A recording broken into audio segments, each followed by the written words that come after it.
Jake Morrison wiped the grease from his hands as he looked at his empty bank account on the small screen. His last cargo run had ended badly when his ship broke down, and he could not afford to fix it. The repo men took everything 3 days ago, leaving him with just enough credits for food and maybe one cheap transport ticket back to Earth. He walked through the orbital junkyard station above New Terra Colony, hoping to find something he could afford. The place smelled like oil and burned. Metal alien traders shouted prices in dozens of languages, while humans and other species picked through broken ship parts and old equipment. Jake had been a decent cargo pilot before everything went wrong. He knew ships well enough to spot which ones might still fly, even if they looked terrible. His father had taught him to fix engines when he was young, and that skill had kept him alive in space for 5 years. A blue-skinned Zephyrian trader named Vex waved him over to a corner of the yard where a medium-sized ship sat between two larger wrecks. The ship looked awful. Its hull was covered in rust and dents. The paint had worn off in patches, and one of the landing struts bent at a strange angle. 2,000 credits, Vex said. "In broken Federation standard good ship, just needs small work. Very reliable previous owner, took good care." Jake walked around the ship and noticed things that did not make sense. The rust looked fake, somehow painted on rather than real. Damage. The engines were much newer than they appeared, and the hull plating was actually high-grade military material disguised to look cheap. Why so cheap? Jake asked. The ship should cost at least 20,000, even in bad condition. Vex looked nervous. Owner could not pay docking fees, had to sell fast. She was some fancy elf woman, very angry when she left, said something about family problems. Jake examined the airlock and found it was top-quality elven technology. He had seen similar systems on diplomatic ships. The scanner said the ship was registered as Wandering Star, with full legal transfer rights. "You have papers?" Jake asked. Vex handed him a datapad filled with text in multiple languages. Jake could read Federation Standard, but the other languages looked like formal legal documents. He scrolled through page after page of what seemed like registration transfers and ownership certificates. "Very legal, very proper," Vex said. "Just sign here, and ship is yours." Jake hesitated. Something felt wrong about the whole deal, but he needed a ship desperately. Without one, he would be stuck on New Terra, working in the mines or factories for the rest of his life. He had 2,000 credits left, and this was the only ship in his price range. The datapad showed a simple signature line at the bottom. Jake pressed his thumb to the bioscanner and signed his name. The transfer completed immediately, and Vex handed him the access codes. "Pleasure doing business," Vex said, backing away quickly. "Must go now. Other customers waiting." Jake watched the trader hurry off with unusual speed. Most dealers wanted to chat and try to sell extra parts or services. Vex acted like he wanted to escape as fast as possible. Jake approached his new ship and pressed his hand to the scanner. The airlock opened with a soft hiss, and lights came on inside. He stepped through and stopped in surprise. The interior looked nothing like the outside. Clean white corridors led in 3 directions. Advanced displays glowed along the walls, and the air smelled fresh and clean. This was not a junker ship. This was luxury transportation disguised as junk. Jake walked forward and found a main corridor that opened into a cargo bay. The space was huge, much larger than the ship appeared. From outside, some kind of dimensional expansion technology that only the richest aliens could afford. He continued exploring and found crew quarters that looked like hotel suites, a kitchen filled with equipment he did not recognize, and a medical bay with machines that probably cost more than most small ships. The entire vessel was a masterpiece of engineering hidden inside a fake exterior. Jake reached what had to be the bridge and sat in the pilot chair. Immediately, screens lit up around him and a pleasant female voice spoke in perfect Federation standard. "Welcome aboard the Wandering Star, my lord husband. I have been waiting for you to return." Jake jumped up from the chair and looked around. The voice seemed to come from everywhere at once. "Who said that?" He called out. "I am the ship artificial intelligence system, my lord. Your return activates all primary systems after the long sleep period." "Long sleep period," Jake repeated. What are you talking about? I just bought this ship. AI paused for several seconds before responding. My records show you completed the formal bonding ceremony exactly 7 minutes ago. According to traditional Stellaris Empire law, you are now registered as primary owner and legal consort. Legal consort, Jake said. That makes no sense. I bought a used cargo ship. Before the AI could respond, alarms began sounding throughout the ship. Red lights flashed, and Jake heard the unmistakable sound of ships dropping out of hyperspace nearby. The main screen activated, showing the space around the junkyard Station 6. Sleek alien vessels had appeared in formation around the station. They were beautiful ships with curved hulls that seemed to glow with their own light. Each one looked powerful enough to destroy the entire station. Incoming transmission, the AI announced. A stern face appeared on the screen belonging to a tall woman with pointed ears and golden eyes. She wore what looked like military armor, and her expression showed barely controlled anger. This is Captain Amy Rodriguez of the Stellaris Royal Guard. You will surrender the stolen royal vessel immediately and submit to boarding. Jake stared at the screen in shock. Royal vessel? He had bought a royal ship. This explained why it was so advanced inside and why Vex had been so eager to sell there. Must be some mistake, Jake said to the screen. I legally purchased this ship from a licensed dealer. Captain Rodriguez's expression changed slightly. Your species and identity? Human. Jake Morrison of New Terra Colony. How did you obtain access to Her Majesty personal transport? I bought it, Jake repeated.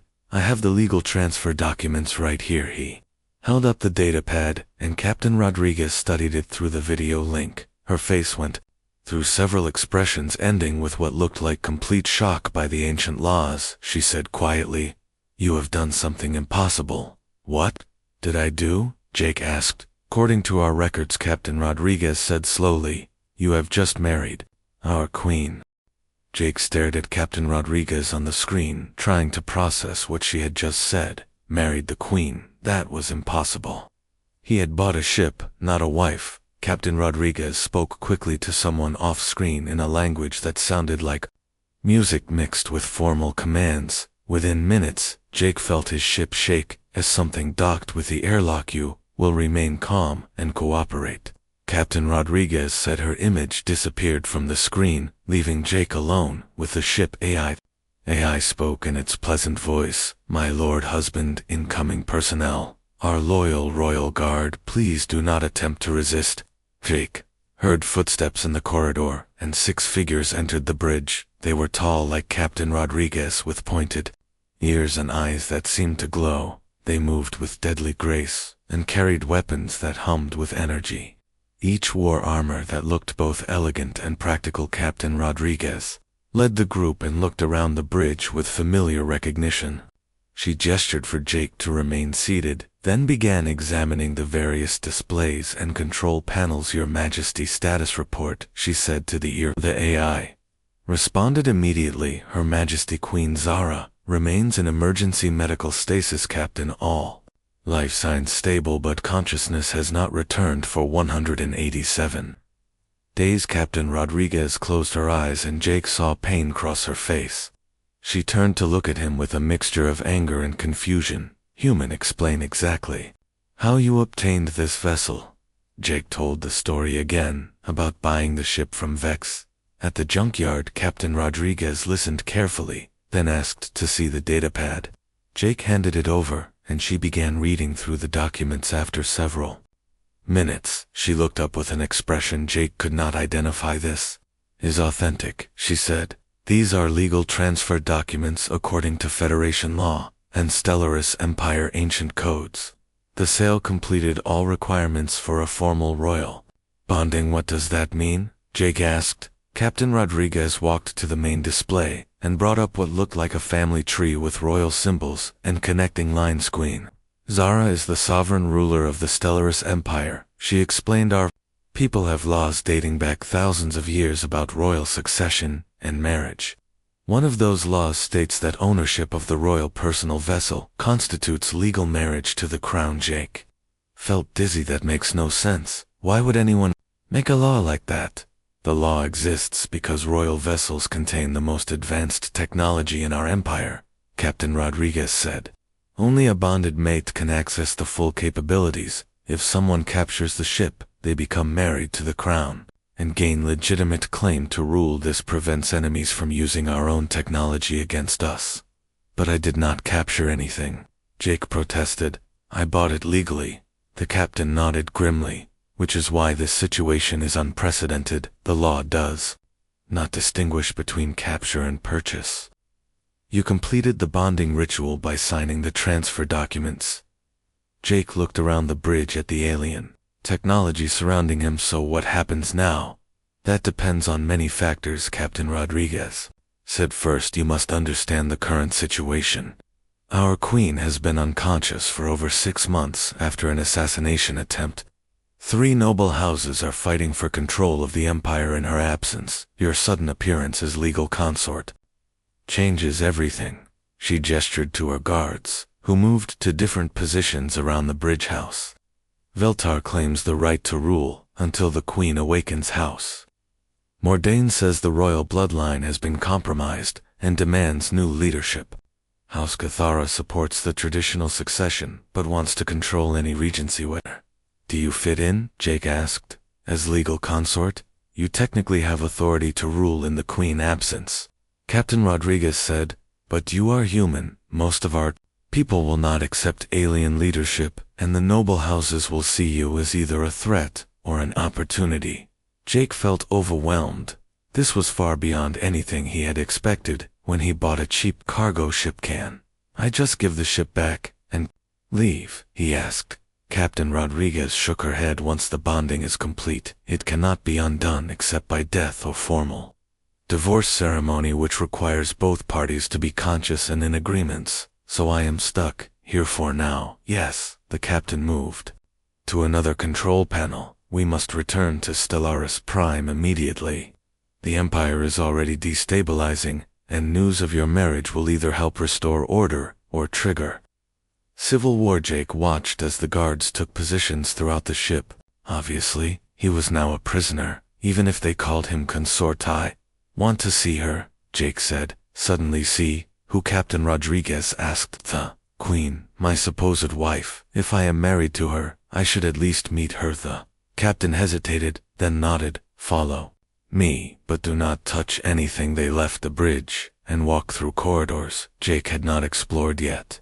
The ship was even larger than he had realized, with sections that seemed to exist in expanded space. Everything was beautiful, with curved walls that glowed softly and floors that felt warm beneath his feet. They stopped at a heavy door, marked with royal symbols. Captain Rodriguez placed her hand on a scanner, and the door opened, revealing a medical chamber filled with advanced equipment. In the center stood a transparent pod, filled with glowing blue liquid. Inside floated a woman who took Jake's breath away. She had long silver hair, pointed ears like the others, but a face that was perfectly beautiful. Even in unconsciousness, her skin seemed to glow with inner light, and she wore a simple white gown that moved gently in the liquid.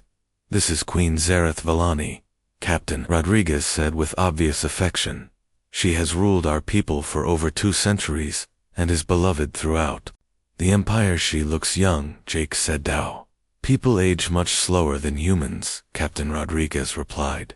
She is over 200 years old, but equivalent to about 25 in your terms. Jake stared at the sleeping queen, trying to understand how his life had changed so dramatically in one day. That morning he had been a broke cargo pilot.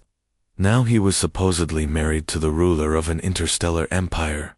The medical displays showed complex readings that Jake could not understand, but the steady rhythms suggested the queen was stable.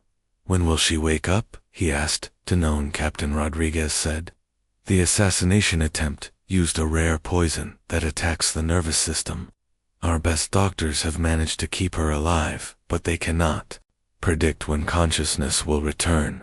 Jake felt a strange protectiveness toward the sleeping woman. She looked peaceful but also vulnerable. He found himself wanting to help her somehow. We should prepare for departure, Captain Rodriguez said. The longer we remain here, the more likely word will spread about your marriage. As they walked back to the bridge, Jake tried to understand his situation. He was married to an alien queen. He had never met his wife, was unconscious and might never wake up. 3 alien factions were fighting for control of her empire, and his unexpected presence might start a war. The AI voice spoke as they reached the bridge.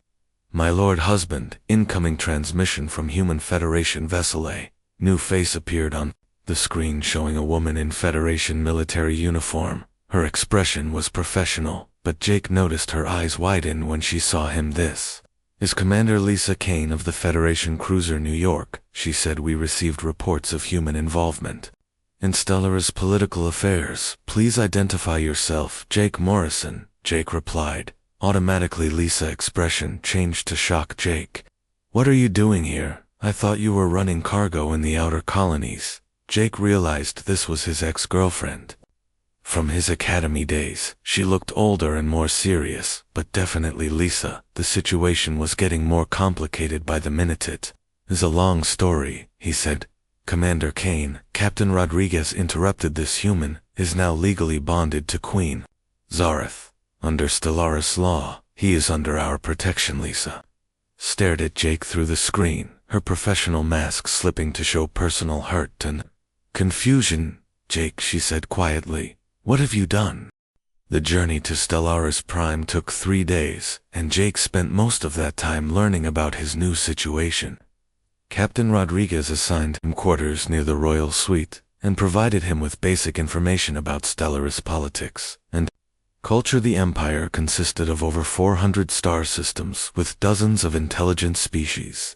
The Stellaris people themselves came from a world of floating crystal cities and had developed technology that seemed almost magical to human eyes.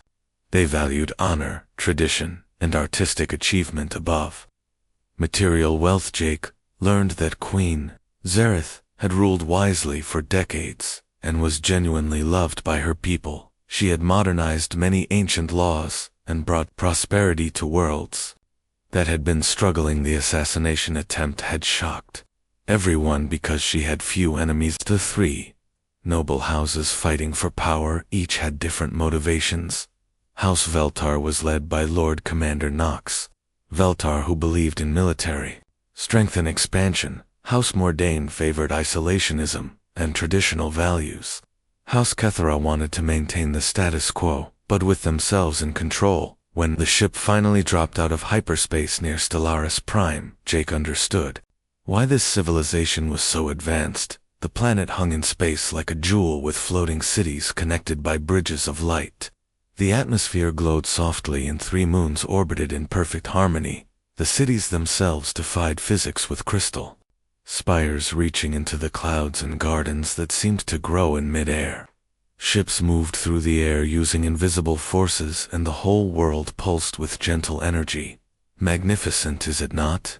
Captain Rodriguez said as she joined Jake at the observation window. It is beautiful, Jake replied. I have never seen anything like it. Few humans have, she said. Your people prefer solid ground and practical buildings. Our ancestors learned to shape reality itself through will and technologies. They approached the capital city. Jake saw the royal palace rising from the center of a floating island. The structure looked like it had grown rather than been built, with organic curves and surfaces that reflected the planet light. Multiple ships approached them as they entered the atmosphere. Some were clearly military escorts, while others carried diplomatic markings. Jake noticed that news of their arrival had spread because crowds gathered on floating platforms to watch their descent. The ship landed in a vast courtyard surrounded by guards in ceremonial armor. Jake could see that word of his marriage had already reached the palace. Because many of the gathered officials looked shocked or angry, Captain Rodriguez led Jake from the ship into the palace proper. The corridors were even more impressive than those on the Wandering Star, with walls that seemed to be made of living crystal, and floors that felt soft despite appearing solid. They reached a great hall where dozens of Stellaris nobles waited in formal robes. The room fell silent as Jake entered, and he could feel hundreds of eyes studying him with everything from curiosity to open hostility. The far end of the hall, 3 groups stood separately, representing the competing noble houses. Jake could immediately identify which was which based on their clothing and attitudes. House Veltar wore military-style uniforms, House Mordain dressed in traditional robes, and House Kethera favored elaborate court dress. A tall figure stepped forward from the military group. This had to be Lord Commander Knox. Veltar, based on his bearing and the way others deferred to him, he was impressive, even by Stellaris standards, with silver hair and eyes like chips of ICO. "This is the human who claims marriage to our queen," he said. His voice carried clearly through the hall, despite being conversational in tone. "Claim nothing," Jake replied. "I bought a ship, and apparently got more than I bargained for." Lord Veltar smiled, but it was not friendly. "The ancient laws are clear," he said. "Marriage requires consent from both parties. A unconscious queen cannot give consent, therefore this union is invalid." An elderly woman from House Mordain spoke up. "The laws also state that possession of the royal vessel constitutes legal bonding, regardless of circumstances. If we ignore this precedent, we risk invalidating centuries of legal tradition." A younger man from House Cathara added, "The real question is whether a human can legally hold royal authority even temporarily. Our people will not accept alien rules." Jake felt the tension in the room building. Each faction saw his presence as either a threat or an opportunity, but none seemed to view him as a legitimate consort. Captain Rodriguez stepped forward with a datapad. "The marriage documents are legal under both Federation and Stellaris law." She announced the bonding ritual was completed, according to proper procedures. Lord Veltar, expression hardened laws, written for our people, should not apply to aliens, he declared. "This human cannot understand our culture or values. How can he rule an empire he knows nothing about?" Jake realized he needed to speak for himself, rather than let others debate his fate. "I do not want to rule anything," he said. "I never asked for this situation. I just want to help if I can." "Help?" House Mordain leader laughed mockingly. "What could a primitive human possibly offer our advanced civilization?" Jake felt his temper rising, but kept his voice calm. "I may not understand your technology or culture, but I understand people. Your queen is unconscious, and your empire is falling apart while you argue about who should be in charge. Maybe instead of fighting each other you should focus on helping her recover." The hall erupted in angry voices. Several nobles shouted about human arrogance, while others demanded Jake be removed from the palace immediately. Lord Veltar raised his hand for silence. "You speak of helping our queen," he said. "What exactly do you propose?" Jake thought quickly. "I have experience with ships and technology. Let me examine her medical systems, maybe a fresh perspective could find something your doctors missed." "Absolutely not," the House Mordain leader declared. "We will not allow an alien to experiment on our sovereign captain." Rodriguez spoke quietly to Jake. "The royal physicians have tried everything for 6 months. They are running out of options." Before anyone could respond, alarms began sounding throughout the palace.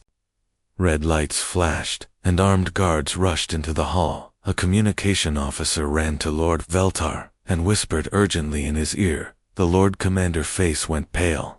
"House Mordain has declared the royal bloodline corrupted," he announced. "Their fleet is moving toward the capital. They demand immediate removal of the human consort and installation of their own regency." House Cathera immediately responded by calling for their own military forces, while Lord Veltar began issuing orders to royal guard units. The great hall became chaos as nobles chose sides and guards tried to maintain order. Jake watched in horror as his presence triggered exactly what everyone had feared, a civil war that could tear the empire apart. He looked around the arguing factions and realized that none of them were thinking about their unconscious queen or the millions of people who would suffer if the empire collapsed. Captain Rodriguez grabbed his arm. "We must return to the ship," she said. "If fighting begins, the royal vessel is the safest place." As they ran through the palace corridors, Jake could see military vehicles moving through the crystal cities outside.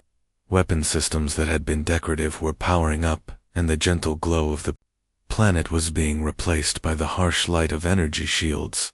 They reached the landing platform to find the wandering star, surrounded by competing military forces. Each faction wanted control of the royal vessel, and by extension, control of Jake. This is exactly what I was afraid of, Captain Rodriguez, said. The Empire is about to tear itself apart. Jake looked at the beautiful world around him now, preparing for war.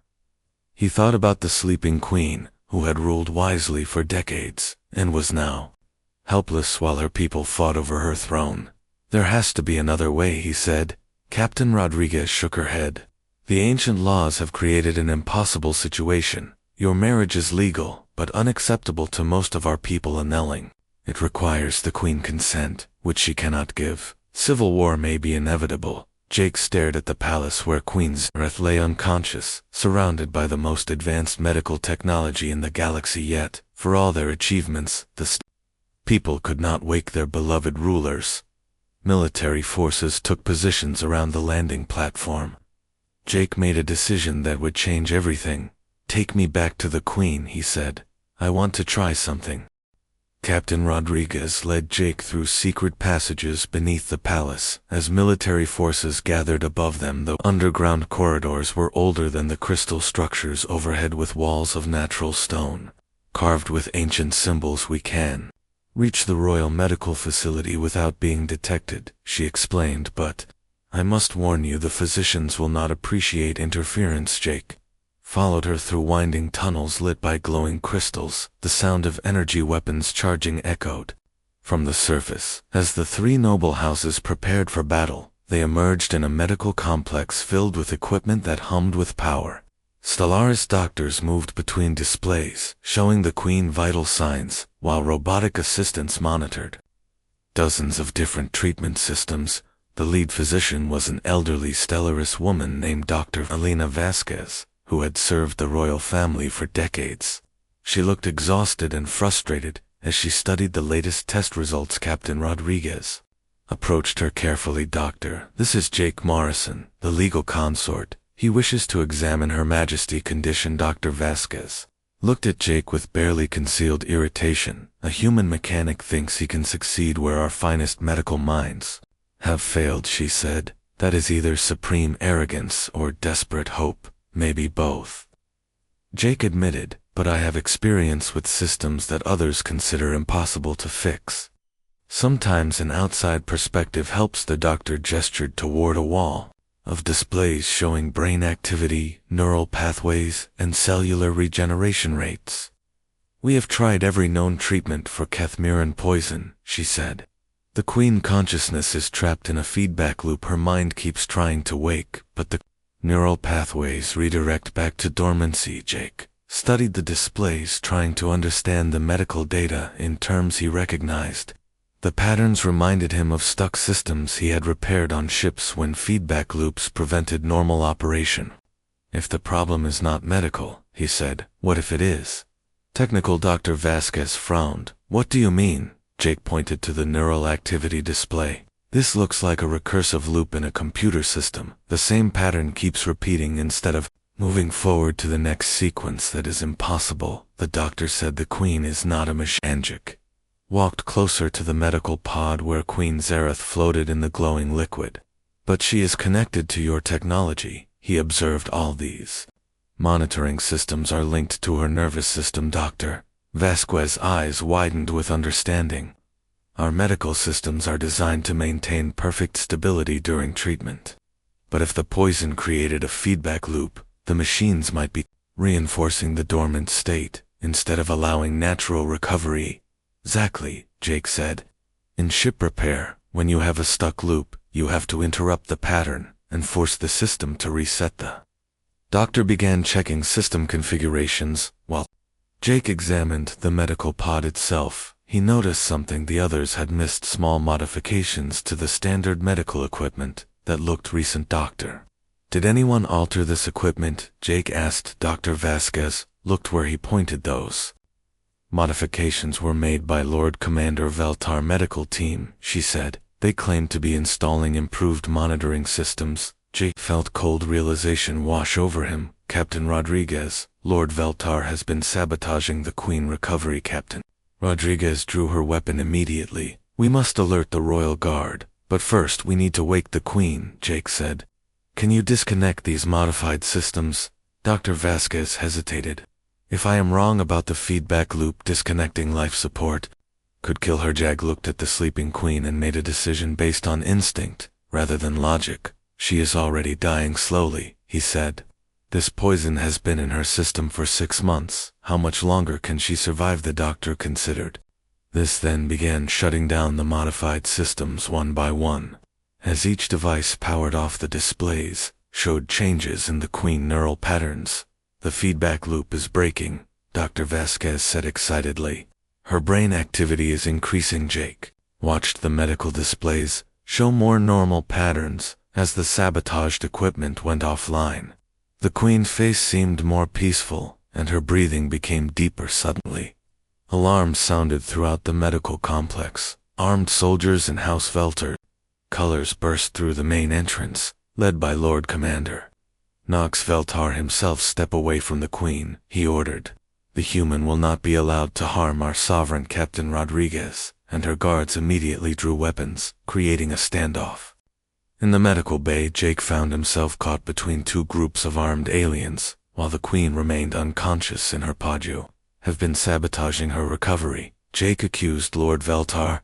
Those modified systems were keeping her asleep. Lord Veltar smiled coldly. The Queen condition is unfortunate, but it provides opportunity for stronger leadership. The Empire needs military guidance, not romantic idealism.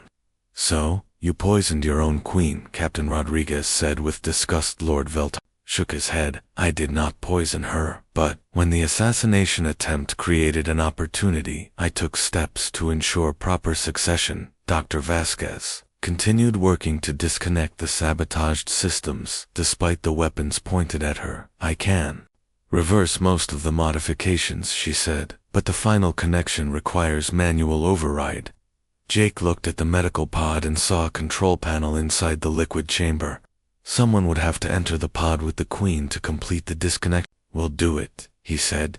Absolutely not, Dr. Vasquez protested. The medical liquid is designed for Stellaris physiology. It could kill a human. Jake was already moving toward the pod controls. Better than letting her die while you argue, he said. Lord Vel raised his weapon to stop Jake, but Captain Rodriguez and her guards blocked his line of fire. The medical bay erupted in chaos as the 2 factions faced off. Jake activated the pod opening sequence and the liquid began draining. The Queen floated gently down to the bottom of the chamber. Still unconscious, Jake climbed inside and immediately felt the medical liquid burning his skin. Dr. Vasquez guided him to the final control interface. Jake's hands were shaking from the liquid effects, but he managed to disconnect the last sabotaged system. The Queen neural displays immediately showed dramatic improvement.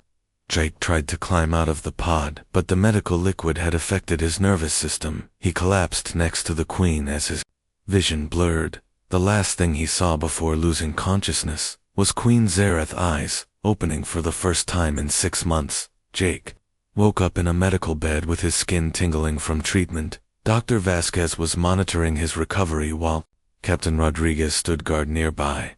How long was I unconscious? Jake asked. 3 hours. Dr. Vasquez replied. The medical liquid caused temporary neural disruption, but no permanent damage. You are fortunate. Where is the Queen? Jake asked, sitting up carefully. A musical voice answered from nearby. I am here. Jake turned to see Queen Zareth sitting in a chair by his bedside. She was even more beautiful, awake, with intelligent eyes that seemed to see everything. Her presence filled the room with quiet authority. Your Majesty, Captain Rodriguez said with obvious relief. The Queen raised a hand for silence, then looked directly at Jake. So, you are the human who married me while I slept? It was an accident, Jake said. I just bought a ship. Zareth smiled slightly. I know. I have been briefed on the situation. While you recovered, you risked your life to wake me even though we are strangers. Jake felt uncomfortable under her intense gaze. I could not let you die while people argued about politics. The Queen stood and walked to the window overlooking the crystal cities in the distance. Military forces were still positioned for battle, but no weapons had been fired. Lord Commander Veltar has been arrested, she said, along with his co-conspirators. The evidence of sabotage was overwhelming. What happens now? Jake asked. Now, Zareth said, turning back to him, we must decide what to do about our marriage. The Empire is still unstable, and your presence complicates everything. Jake nodded. I understand. If you want to annul it, I never meant to cause problems.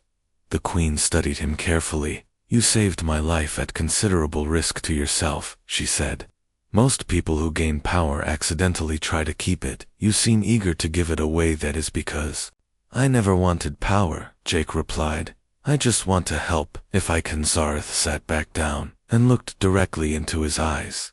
That attitude is exactly what this empire needs, she said. Perhaps this accidental marriage was not such a mistake after all. Queen Zeroth spent the next several days meeting with the noble houses and restoring order to the empire. Jake remained in the palace as her guest, while they both considered the future of their unexpected marriage. The Queen was everything Jake had hoped. She would be intelligent, compassionate, and deeply committed to her people. She had modernized ancient laws during her reign and brought prosperity to struggling worlds. Her subjects genuinely loved her and celebrated her recovery with festivals across the empire. Jake learned more about Stellaris culture during quiet conversations with Zeroth in the palace gardens. They walked among plants that glowed with bioluminescent flowers, while she explained the history and traditions of her people. Our ancestors believed that true partnership required both strength and gentleness, she told him. The royal bonding laws were designed to ensure that rulers would be balanced by their consorts.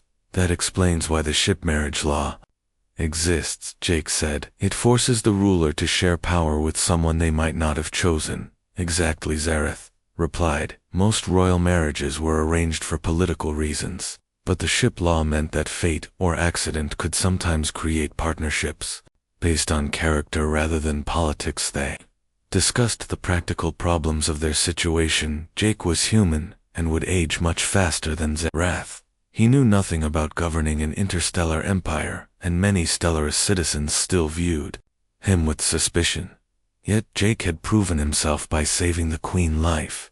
His willingness to risk everything for someone he barely knew had impressed even his critics. Captain Rodriguez reported that public opinion was shifting in his favor. The real test came when representatives from the Human Federation arrived for formal negotiations. Commander Lisa Kane led the delegation, and she was clearly struggling with the personal and professional implications of Jake's new status. During the first official meeting, Jake found himself sitting beside Queen Zareth, facing his ex-girlfriend across a conference table filled with diplomats from both civilizations. The Federation is concerned about the precedent this marriage creates, Lisa said carefully.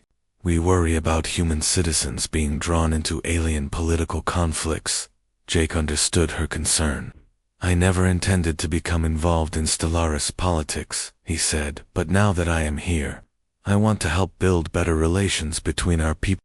Zareth added, the Stellaris Empire values the practical intelligence and innovation that humans demonstrate. We believe cooperation could benefit both civilizations. Over the following weeks, Jake proved his worth by applying human engineering principles to Stellaris technology. His background as a mechanic gave him insights that their advanced scientists had missed. He showed them how to improve their ship engines by using human metallurgy techniques. He suggested modifications to their communication systems that increased efficiency by 30%. Most importantly, he helped design new medical equipment that could work for both human and Stellaris physiology. Jake also brought a different perspective to imperial governance. His working class background helped him relate to common citizens in ways that traditional nobles could not. He established new policies that promoted advancement based on merit rather than birthright. Queen Zareth watched these changes with growing admiration. Jake's approach to problems was direct and practical, where Stellaris tradition favored complex theoretical solutions. Together they accomplished more in months than either could have achieved alone. A personal relationship between Jake and Zareth developed.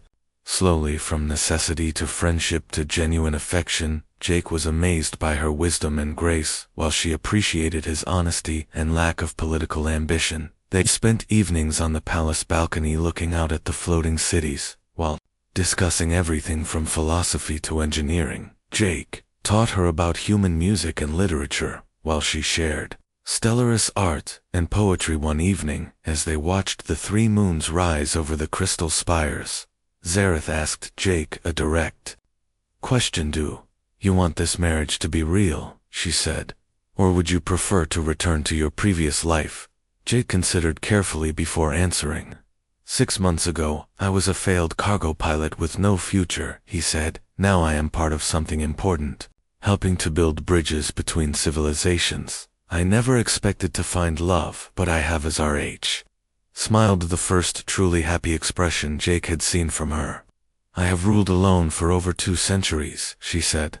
"I never thought I would find a partner who cared more about our people than about power." They decided to have a formal wedding ceremony, choosing their marriage rather than simply accepting the accidental one.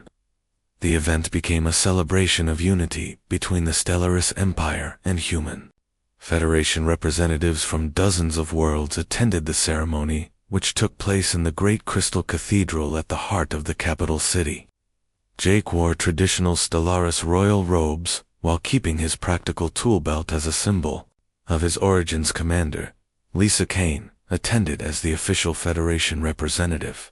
She had accepted that Jake had found his place in the galaxy, even if it was not what anyone had expected. The ceremony included both human and Stellaris traditions.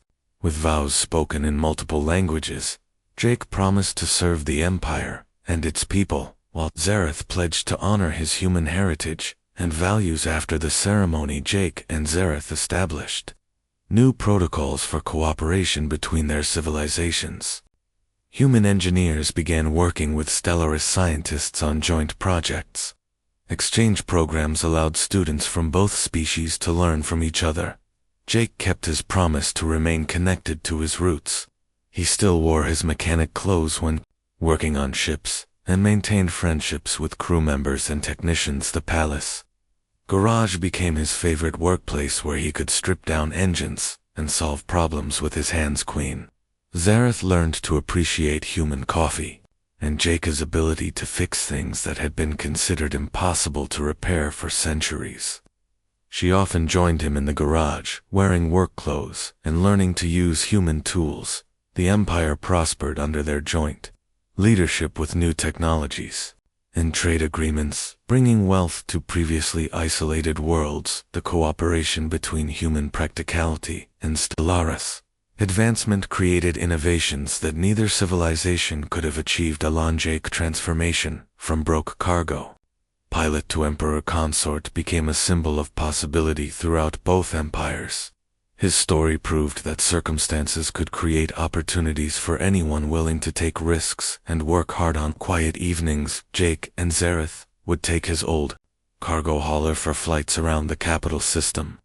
She learned to pilot using human instruments, while he practiced navigating by reading stellar energy patterns. The Stellaris weight 2 different approaches to the same goal, working in harmony. Just like their marriage and their civilizations, the accidental purchase of a junker ship had created something neither had expected, but both had needed a true partnership that made them stronger together than either could be alone. Years later, Jake would still laugh when he remembered signing those documents without reading them carefully, but he never regretted the decision that changed his life and brought 2 worlds together in friendship and love.